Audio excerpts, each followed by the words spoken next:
जय हिंद, जय भारत, भारत माता की जय।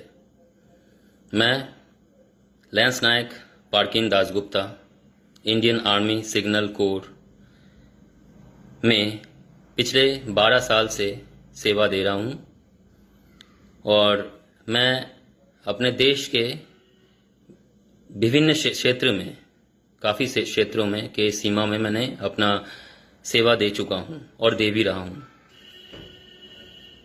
मैं जम्मू कश्मीर में जब उरी अटैक हुआ था उस टाइम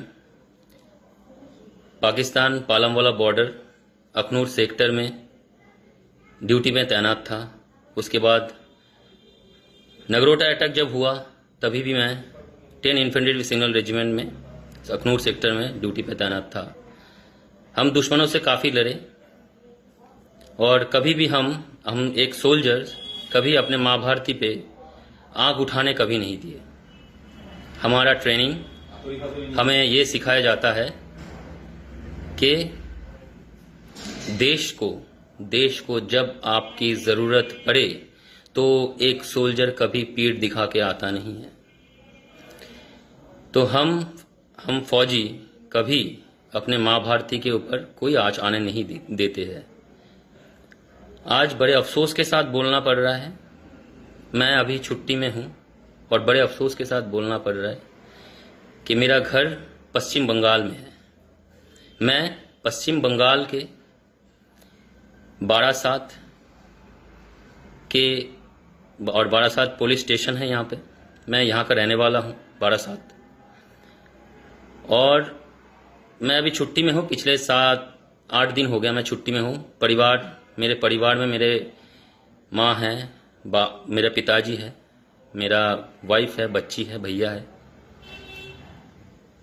आज वीडियो बनाने का एक ही मकसद है कि 2 तारीख को बंगाल में विधानसभा के चुनाव का परिणाम आ चुका है। हमें सबको पता है कि तृणमूल कांग्रेस ने 200 से अधिक सीट पाके पूरे जनता का प्यार मिलके उन्होंने आज शपथ लिया, हमारे इस राज्य के मुख्यमंत्री बने और हम उनको बधाई देते हैं। ये बहुत अच्छी बात है और हर चीज़ एक गेम की तरह है। श्यामोली दासगुप्ता, मेरी मम्मी श्रीमती श्यामोली दासगुप्ता। अब ये हिंदुस्तान ऐसा देश है, इसमें हमें कॉन्स्टिट्यूशन ये अधिकार देते हैं कि आप कोई सा भी पार्टी को, कोई भी राजनीतिक दल को आप सपोर्ट कर सकते हो। ये हमारा कॉन्स्टिट्यूशन का अधिकार है। तो ये कॉन्स्टिट्यूशन हमें ये अधिकार देता है कि हम कोई भी राजनीतिक दल को चुन सकते हैं, उनके राह पे चल सकते हैं, भले ही वो रूलिंग हो, भले ही वो अपोजिशन हो। तो मेरा कहने का मतलब ये है, मेरी मदर वो भारतीय जनता पार्टी के कार्यकर्ता थी और है भी। तो जब ये रिजल्ट फाइनल हुआ, मेरा घर है पश्चिम बंगाल के, आपको पहले ही बता चुका हूँ, Barasat district, north 24 Pargana district में बारासात में मेरा घर है। तो मेरे घर के नीचे एक बीजेपी के, भारतीय जनता पार्टी का एक छोटा सा पार्टी ऑफिस भी था।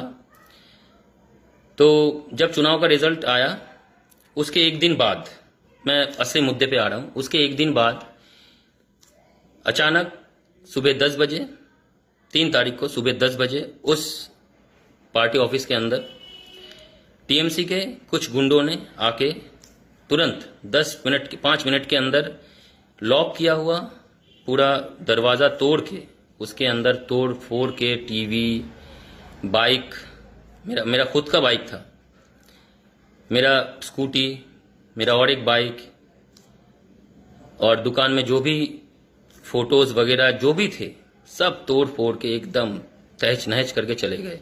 अचानक टीएमसी के लोग इकट्ठा होते रहे। तब मुझे शक हो गया कि कुछ होने वाला है। फिर मैं थाने पे रिंग कर दिया कि सर, मैं आर्मी से बोल रहा हूँ, फौजी बोल रहा हूँ, मेरे घर में सुबह जो हुआ था हो सकता है फिर दोबारा हो जाए, ऐसे लोग इकट्ठा हो रहा है। तो पुलिस वालों ने मुझे जवाब में ये दिया कि हम आ रहे हैं।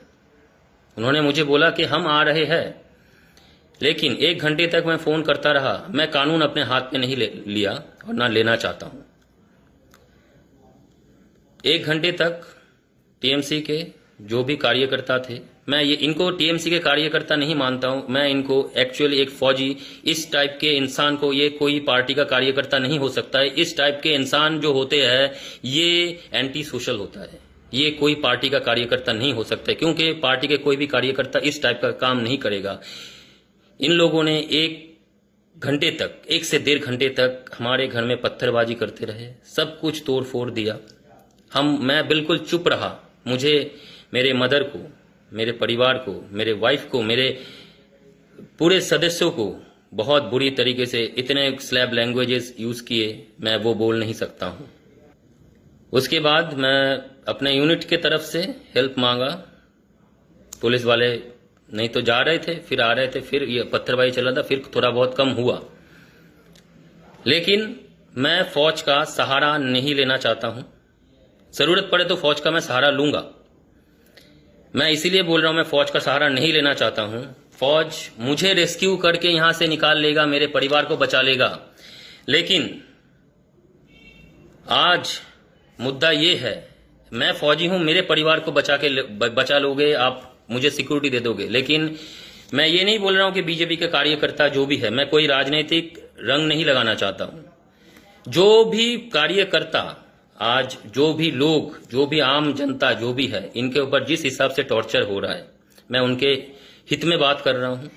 और सबसे पहली बात यह है कि मैं आज 3 दिन से घर से बाहर नहीं जा रहा हूं, क्योंकि मुझे ये डर है, ये पैनिक फील हो रहा है कि अगर मैं बाहर गया तो मेरे परिवार के ऊपर टीएमसी के गुंडों ने हमला बोल देगा। अगर फौजी रहते हुए ही ये फौजी के घर में इस टाइप से बर्ताव हो रहा है, तो फौजी अगर यहां से हिल गया तो और भी कुछ कर सकता है। मैं बंगाली में भी बोल सकता था, मैं इसीलिए बंगाली में नहीं बोल रहा हूं।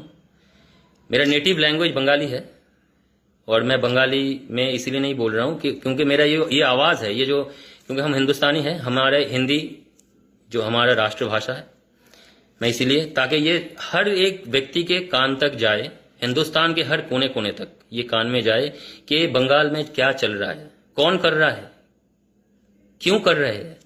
चुनाव का रिजल्ट तो आ गया है, ममता बनर्जी अपना सत्ता पे, अपने गद्दी पे आ गई है, शपथ ले चुकी है, तो ये वायलेंस क्यों परिवार के औरत लोग, कोई भी अपना सिक्योरिटी क्यों नहीं महसूस कर रहा है। लोग डर रहे हैं, आम लोग डर रहे हैं, आम लोग डर रहे हैं, दुकान नहीं खोल पा रहे हैं, चाहे वो टीएमसी का हो, चाहे बीजेपी का कार्यकर्ता हो, चाहे कोई भी बिना दल के कोई भी हो, कि अभी यहां पे तांडव होने वाला है, कुछ भी हो जाएगा। दुकान लूट रहा है, गैंग रेप हो रहा है, और ये मैं खबर देख के नहीं बोल रहा हूं, आंखों देखा हाल बोल रहा हूं। मैं now I mean Calcutta, Barasat. तो मैं मुख्यमंत्री जी, प्रधानमंत्री जी, अपने डिफेंस मिनिस्टर राजनाथ सिंह जी और अपना जनरल साहब MM नरवाने साहब को मैं ये वार्ता देना चाहता हूं। मैं जो छुट्टी में हूं, छुट्टी में बढ़ाऊंगा, और उसके बाद भी छुट्टी ना बढ़े, मैं जब तक अपने परिवार को सेफ महसूस नहीं करूंगा तब तक मैं ड्यूटी ज्वाइन नहीं करूंगा। भले ही मेरा सर्विस चली जाए, जब तक मैं अपने परिवार को सेफ महसूस नहीं करूंगा कि हाँ, मेरा परिवार को मैं छोड़ के अपने सीमा पे मैं रक्षा के लिए जा रहा हूं, तब तक मैं ड्यूटी में नहीं जाऊंगा। भले ही मेरा सर्विस मैं डिस्चार्ज हो जाऊं, मुझे कोई फर्क नहीं पड़ता है, क्योंकि हम फौजी अगर देश के सीमा को रक्षा करने के लिए अपने जान कुर्बान कर सकते हैं, तो ये मेरा परिवार है।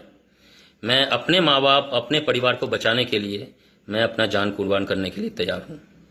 और मैं उन गुंडों से अभी भी धमकी दे रहा हूं, अगर कुछ भी करने की कोशिश किया तो मैं घर में हूं। अगर घर वालों के ऊपर कुछ भी हो जाता है तो मैं अभी हथियार उठाने पे, मैं किसी भी तरीके से अपने परिवार की रक्षा करूंगा।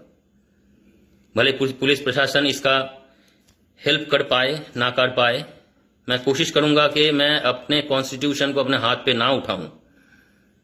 अगर उठाना पड़े तो फिर वो मैं अपने आत्मरक्षा के लिए, अपने परिवार की रक्षा के लिए, अपने माँ भारती की रक्षा के लिए, अपने परिवार की रक्षा करने के लिए मैं इस टाइप से कोई कदम उठाऊंगा।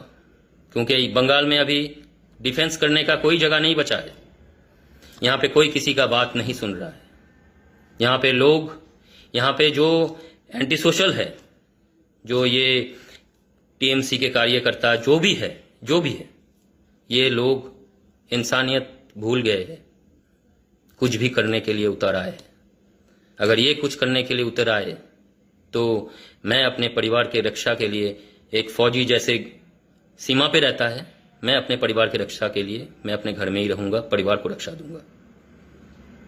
ओके, मैं यहां तक बोल के अपना जो वक्तव्य था, जो बोलना था, मैं बता दिया। प्लीज मेरा ये जो वीडियो है शेयर करें, और मुझे कोई पॉपुलैरिटी के लिए शेयरिंग नहीं चाहिए। जो एक्चुअल ग्राउंड की हकीकत है, जो ग्राउंड में हो रहा है, मैं वही बताया। तो मेरा सबसे ये निवेदन है कि इस वीडियो को कोई राजनीतिक रंग ना लगाए, और मैं ये गुहार लगाता हूं पश्चिम बंगाल के मुख्यमंत्री ममता बनर्जी, हमारे देश के प्रधानमंत्री नरेंद्र मोदी जी, आप दोनों ने इसके पहले हमारे भारत में, हमारे बंगाल में जब भी कभी भी कोई सा भी प्रॉब्लम आया है, अम्फान आया, तब भी दीदी हमारी सत्ता पे थी और मोदी जी प्रधानमंत्री थे। दोनों मिलकर कोरोना के साथ लड़े। उसके बाद चुनाव हुआ, चुनाव में एक दूसरे के विपक्ष में थे, लेकिन हमें कोरोना के तरह और अम्फान की तरह, जैसे हम दोनों राजनेता को हम साथ मिलकर काम करते हुए देखे थे, आज बंगाल के आम जनता ये चाहते हैं।